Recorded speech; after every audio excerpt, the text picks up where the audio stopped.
वो लोग हमेशा बोलते थे कि आप ना कोई आ जाते हैं तो इधर बैठा लिया करो, वो बालकनी में जाके बैठ जाते थे। तो हमें रिश्ते निभाने के लिए एक तो एडजस्ट करना आना चाहिए, दूसरा कभी भी रोना नहीं चाहिए कि मेरे पास ये नहीं है वो नहीं है। सामने वाले को भी आपका पता होता है कि आपके पास क्या है और क्या नहीं है। ऐसे बहुत कम लोग होते हैं तो उसका दुरुपयोग करते हैं, वरना लोग समझते हैं।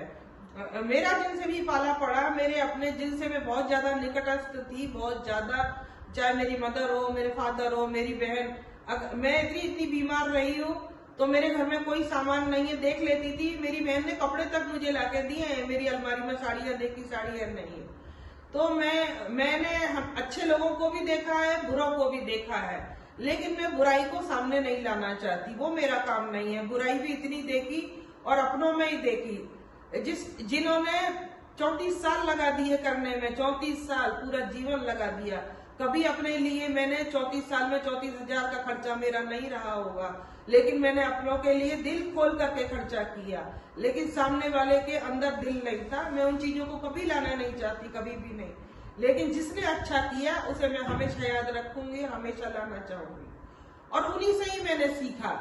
जो अपने पराये से जो पार पर्सनैलिटी गई, वो इसीलिए गई कि दूसरों ने, ऐसा नहीं शादी के बाद, शादी से पहले से भी, क्योंकि मैंने बताया कि फादर रेलवे में थे तो हर जगह ट्रांसफर होते गए, तो अड़ोसी पड़ोसी, पीछे वाले, आगे वाले, साथ वाले, सब लोग दूसरे ही मिले और दूसरों ने ही सपोर्ट किया।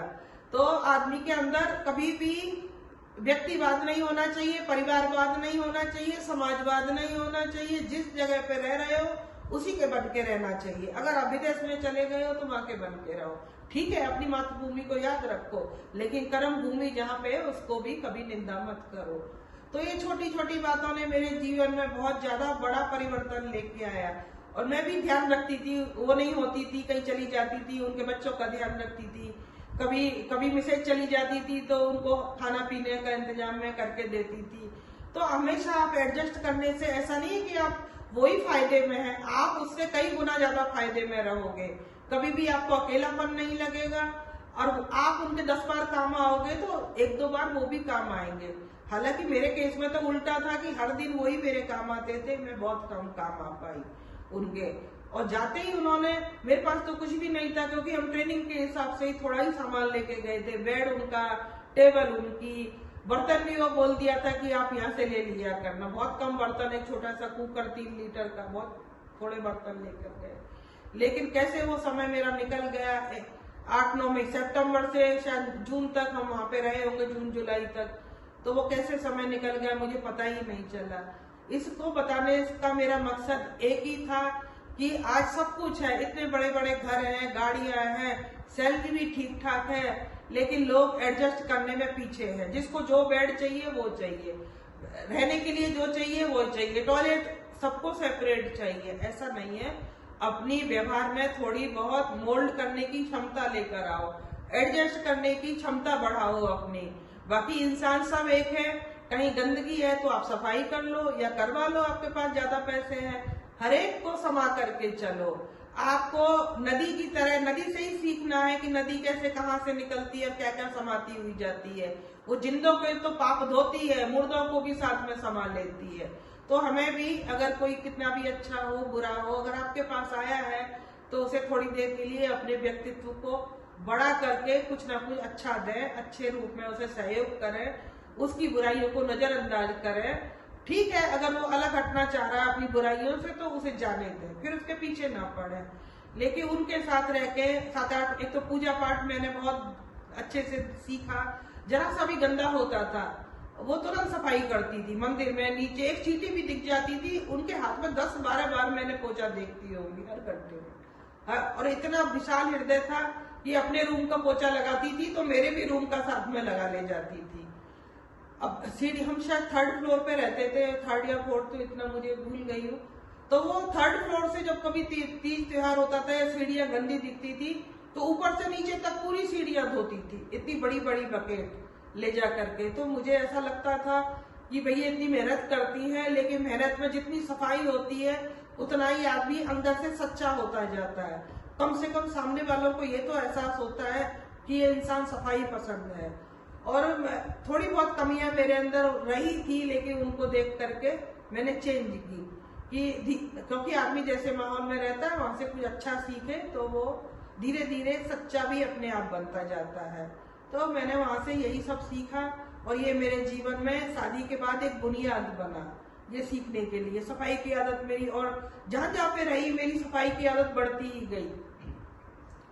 जब मैंने बॉम्बे में हम गए और बॉम्बे में मैं सफाई से रहती थी तो कई साउथ इंडियन बच्चे अपनी मम्मी को जाकर बोलते थे, वो मेरे घर से उठते नहीं थे। तो मैं पूछती थी कि भाई अपने घर जाओ, टाइम हो गया। मैंने थोड़े समय वहां पे ट्यूशन पढ़ाई तो उन लोगों ने बताया अपने घर में कि आंटी का घर बहुत साफ रहता, वहां से उठने को मन नहीं होता। और ये बात उनकी मम्मी भी कहती थी। तो मुझे एक सफाई का फोबिया जैसा हो गया था। मेरे भी हाथ में हमेशा पोछा रहता था, हमेशा सफाई होती थी। और अब मेरी हेल्थ इश्यूज आए फिर भी मैं उतनी सफाई रखती हूँ कि किसी को गंदगी नजर ना आए। डीप क्लीनिंग तो मैं नहीं कर पाती, लेकिन उतनी सफाई में रखने की कोशिश करती हूँ। और ये बात जो भी कोई आता है वो बोलता है। तो धीरे धीरे आप सफाई करोगे घर की, तन की, तो धीरे धीरे आपका मन भी साफ होता चला जाएगा।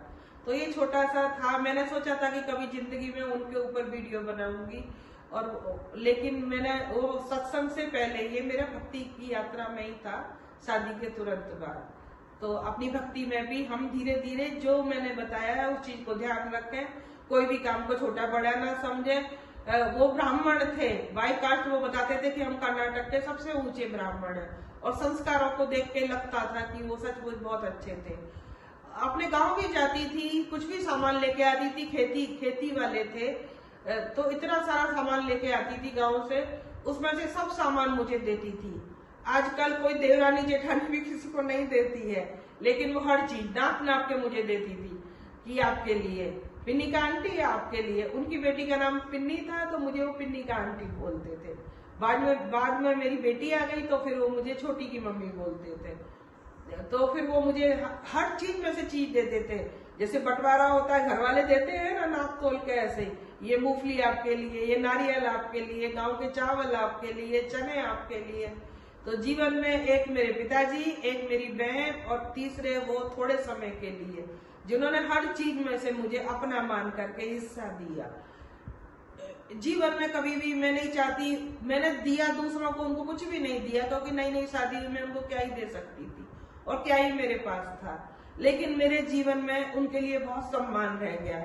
और कभी कभी जब मुझे उनकी याद आती है तो मैं अपने सम्मान में उनके लिए बहुत दुआएं भी मांगती हूँ। तो छोटे से अनुभव में मैंने यही बताना चाहा कि कभी भी कोई काम बड़ा नहीं होता, कोई पोस्ट बड़ी नहीं होती, आदमी का व्यक्तित्व बड़ा होता है, और व्यक्तित्व बनता है कृतित्व से।